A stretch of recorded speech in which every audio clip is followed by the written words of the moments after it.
1. கோயில் இளவேநீர் காலத்தில் ஒருநாள் மாலை மகேந்திர தடாகத்தின் கரை வழியாகச் சென்ற இராஜபாட்டையில் பிரயாணிகள் இருவர் காஞ்சி மாநகரை நோக்கி நடந்து கொண்டிருந்தனர். அவர்களில் ஒருவர் 6 அடி உயரத்துக்கு மேல் வளர்ந்திருந்த ஆஜானுபாகு காவி வஸ்திரம் தரித்த பௌத்த சந்நியாசி. கடுமையான தவவிரத அனுஷ்டானங்களினாலோ வேறு கடினமான காரியங்களில் ஈடுபட்டதனாலோ அந்த புத்த பிக்ஷுவின் தேகமானது வறண்டு கெட்டிப்பட்டு கடினமாகியிருந்தது. அவருடைய முகத்தோற்றமானது அன்பையோ பக்தியையோ உண்டாக்குவதாயில்லை, ஒருவித அச்சத்தை ஊட்டுவதாயிருந்தது. இன்னொரு பிரயாணி கட்டமைந்த தேகமும் களை பொருந்திய முகமும் உடைய 18 பிராயத்து இளம்பிள்ளை. பிரயாணிகள் இருவரும் வெகு தூரம் வழிநடந்து களைப்புற்றவர்களாக காணப்பட்டார்கள். தலைநகரம் இன்னும் எவ்வளவு தூரம் இருக்கிறது என்று வாலிபன் கேட்டான். அதோ என்று சந்நியாசி சுட்டிக்காட்டிய திக்கில் அடர்ந்த மரங்களுக்கு இடையிடையே மாட மாளிகைகளின் விமானங்கள் காணப்பட்டன. இளம் பிரயாணி சற்று நேரம் அந்தக் காட்சியை உற்று நோக்கிக் கொண்டிருந்தான். பின்னர் புத்த பிக்ஷுவை பார்த்து, இங்கிருந்து ஒரு நாழிகை தூரம் இருக்குமா என்று கேட்டான். அவ்வளவுதான் இருக்கும். அப்படியானால் நான் சற்று உட்கார்ந்து விட்டு வருகிறேன், அவசரமானால் தாங்கள் முன்னால் போகலாம் என்று சொல்லி வாலிபன் கையிலிருந்த மூட்டையையும் தடியையும் பாதை ஓரமாக கீழே வைத்துவிட்டு ஏரியை பார்த்து கொண்டு உட்கார்ந்தான். சந்நியாசியும் அவன் அருகில் மேற்கு திசையை பார்த்து கொண்டு அமர்ந்தார். மேல் வானத்தின் அடிப்புறத்தில் தங்க நிறமான ஞாயிறு திருமாலின் சக்கராயுதத்தைப் போல் தகதகவென்று சுழன்று கொண்டிருந்தது. அதன் செங்கிரணங்களினால் மேல் வானமெல்லாம் செக்கர் படர்ந்து பயங்கரமான போரில் இரத்த வெள்ளம் ஓடிய யுத்தகளத்தைப் போல் காட்சியளித்தது. ஆங்காங்கே காணப்பட்ட சிறு மேகக் கூட்டங்கள் தீப்பிடித்து எரிவது போல் தோன்றின. சூரியன் அஸ்தமித்துக் கொண்டிருந்த திசையில் மகேந்திர தடாகத்தின் பளிங்கு போலத் தாவிந்த நீர் உருக்கிய பொன்னைப் போல் ஒளிர்ந்து கொண்டிருந்தது. ஆனால் மேற்கு திசையிலிருந்து சற்று திரும்பி அந்த விசாலமான ஏரியின் வடகரையை நோக்கினால் முற்றும் மாறான வேறொரு காட்சி காணப்பட்டது. அந்த கரையில் ஏரிக்கு காவலாக நின்ற சிறு குன்றுகளின் மாலை நேரத்து நெடிய நிழல் ஏரியின் மேல் விஸ்தாரமாக படர்ந்திருந்தபடியால் ஏரி நீர் அங்கே கருநீலம் பெற்று விளங்கிற்று. நிழல் படர்ந்த ஏரிக்கரை ஓரமாக சில இடங்களில் கண்ணை பறிக்கும் வெள்ளை நிறம் திட்டு திட்டாக திகழ்ந்தது. சிறிது கூர்ந்து கவனித்தால் அந்த இடங்களில் வெண்ணாரைகள் ஒற்றை காலில் நின்று தவம் புரிகின்றன என்பதை அறிந்து கொள்ளலாம். சில சமயம் திடீரென்று ஒரு வெண்ணாரை கூட்டமானது ஜலக்கரையிலிருந்து கிளம்பி ஆகாசத்தில் மிதக்கத் தொடங்கும். ஆகா, அந்த காட்சியின் அழகை என்னவென்று சொல்வது! கீழே கருநிற தண்ணீர் பரப்பு, மேலே கருநீல வானம், பின்னால் கரும் பசுமை நிறக்குன்றுகள். இவற்றின் மத்தியில் அந்த தாவளியமான நாரை கூட்டம் வானவாவியில் மிதந்து செல்வது போல் நெருக்கமாய் பறந்து செல்லும் காட்சி யாருக்குமே மனக்கிளர்ச்சியை உண்டாக்கும். இறைவனுடைய லீலா வினோதங்களில் சிந்தை செலுத்தியவர்களோ மெய்மறந்து பரவசமாகி விடுவார்கள். இவற்றையெல்லாம் சற்று நேரம் மௌனமாய் பார்த்து கொண்டிருந்த வாலிபன் தனக்கு தானே பேசிக் கொள்வது போல், இந்த பிரம்மாண்டமான ஏரியை மகேந்திர தடாகம் என்று சொல்வது பொருத்தமில்லை, மகேந்திர சமுத்திரம் என்றுதான் இதை சொல்ல வேண்டும் என்றான். சந்நியாசி ஏரியை நோக்கிய வண்ணம், இந்த மகேந்திர தடாகத்தில் இப்போது தண்ணீர் குறைந்து போயிருக்கிறது.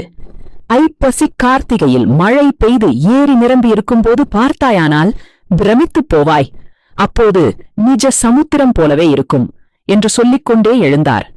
புறப்பட்டு விட்டீர்களா சுவாமி என்றான் வாலிபன். ஆமாம் பரஞ்சோதி, என்னோடு வருவதற்கு தான் உனக்கு பிடிக்கவில்லை போலிருக்கிறதே என்று சந்நியாசி கூறிவிட்டு நடக்கத் தொடங்கினார். பரஞ்சோதி என்ற அவ்வாலிபனும் மூட்டையையும் தடியையும் எடுத்துக்கொண்டு அவரை தொடர்ந்து நடக்கலானான். சாலையில் போவோர் வருவோர் கூட்டம் அதிகமாயிருந்தது. பிரயாணிகள் ஏறிய வண்டிகளும் நெல்லும் வைக்கோலும் ஏற்றிய வண்டிகளும் சாரி சாரியாய்ப் போய்க் கொண்டிருந்தன.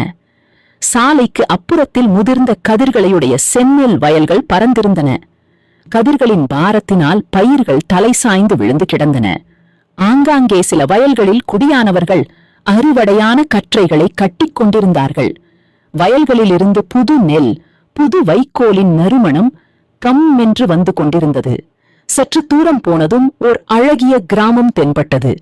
அந்த கிராமத்தை தாண்டியதும் புதுநெல் மணத்துக்குப் பதிலாக மல்லிகை முல்லை மலர்களின் நறுமணம் சூழ்ந்தது.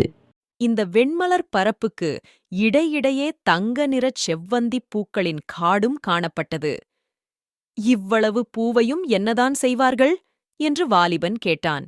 இவற்றில் பாதி கோயில் தெய்வங்களுக்கு அர்ப்பணமாகும், மற்ற பாதி காஞ்சி நகரத்துப் பெண் தெய்வங்களின் கூந்தலை அலங்கரிக்கும். அதோ என்று சட்டென நின்றார் சந்நியாசி. சரசரவென்று சாலையின் குறுக்கே ஒரு பாம்பு ஊர்ந்து சென்று நந்தவனத்துக்குள் புகுந்து மறைந்தது. இந்த மல்லிகை மணத்துக்குப் பாம்புகள் எங்கே என்று காத்திருக்கும் என்றார் சந்நியாசி. பாம்பு மறைந்ததும் இருவரும் மேலே சென்றார்கள். சற்று நேரம் மௌனம் குடிகொண்டிருந்தது. பரஞ்சோதி கழுக்கென்று சிரித்தான். எதை நினைத்துச் சிரிக்கிறாய் என்றார் சந்நியாசி. பரஞ்சோதி சற்று நேரம் பேசாமல் இருந்துவிட்டு, இல்லை அடிகளே, மத்தியானம் அந்தச் சர்ப்பத்தைக் கொன்று என்னைக் காப்பாற்றினீர்களே, நீங்கள் புத்த பிக்ஷுவாயிற்றே, ஜீவஹத்தி செய்யலாமா என்று நினைத்துச் சிரித்தேன் என்றான். தன்னை கொல்ல வந்த பசுவையும் கொல்லலாம் அல்லவா என்றார் புத்த பிக்ஷு. ஆனால் பாம்பு தங்களைக் கொல்ல வரவில்லையே, என்னைத்தானே கொல்ல வந்தது என்றான் பரஞ்சோதி ஏளனமான குரலில். என் சிஷ்யனை நான் காப்பாற்ற வேண்டாமா என்றார் பிக்ஷு. சிஷ்யனா? யாரைச் சொன்னீர்கள்? ஆமாம், நீ என் உயிரை ஒரு சமயம் காப்பாற்றினாய். அதற்குப் பிரதியாக தங்கள் உயிரை நான் காப்பாற்றினேனா? எப்போது? 300 வருஷங்களுக்கு முன்னால். என்ன 300 ஜன்மத்தில்? ஓஹோ, தாங்கள் முக்காலமும் உணர்ந்த முனிவர் என்பது தெரியாமல் கேட்டுவிட்டேன். க்ஷமிக்க வேண்டும். சந்நியாசி மௌனமாக நடந்தார். மறுபடி பரஞ்சோதி, சுவாமி, இனிமேல் வரப்போகிறது கூட தங்கள் ஞான திருஷ்டியில் தெரியுமல்லவா என்று கேட்டான். வரப்போகிறது ஒன்றைச் சொல்லட்டுமா? சொல்லுங்கள். இந்த நாட்டுக்குப் பெரிய யுத்தம் வரப்போகிறது. பெரிய யுத்தமா? ஆமாம், மகா பயங்கரமான யுத்தம். பாலாறு இரத்த ஆறாக ஓடப்போகிறது. மகேந்திர தடாகம் இரத்தத் தடாகமாகப் போகிறது. ஐயோ, பயமாயிருக்கிறதே. போதும் அடிகளே. சற்று பொறுத்து மறுபடியும் பரஞ்சோதி, நாட்டின் சமாச்சாரம் எனக்கெதற்கு சுவாமி? என் விஷயமாக ஏதாவது தெரிந்தால் சொல்லுங்கள் என்றான். இன்று ராத்திரி உனக்கு ஒரு கஷ்டம் ஏற்படப் போகிறது. சிவ சிவா, நல்ல வாக்காக ஏதாவது சொல்லக்கூடாதா? புத்த பகவானுடைய அருளால் அந்தக் கஷ்டம் நீங்கும். நான் சைவனாயிற்றே, புத்தர் எனக்கு அருள் செய்வாரா? புத்தருடைய கருணை எல்லையற்றது. அதோ வருவது யார் என்று கேட்டான் பரஞ்சோதி.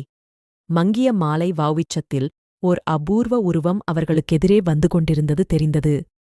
பார்த்தாலே தெரியவில்லையா? திகம்பர சமண முனிவர் வருகிறார் என்றார் புத்த பிக்ஷு. சமண முனிவர்கள் இன்னும் இங்கே இருக்கிறார்களா என்று பரஞ்சோதி கேட்டான்.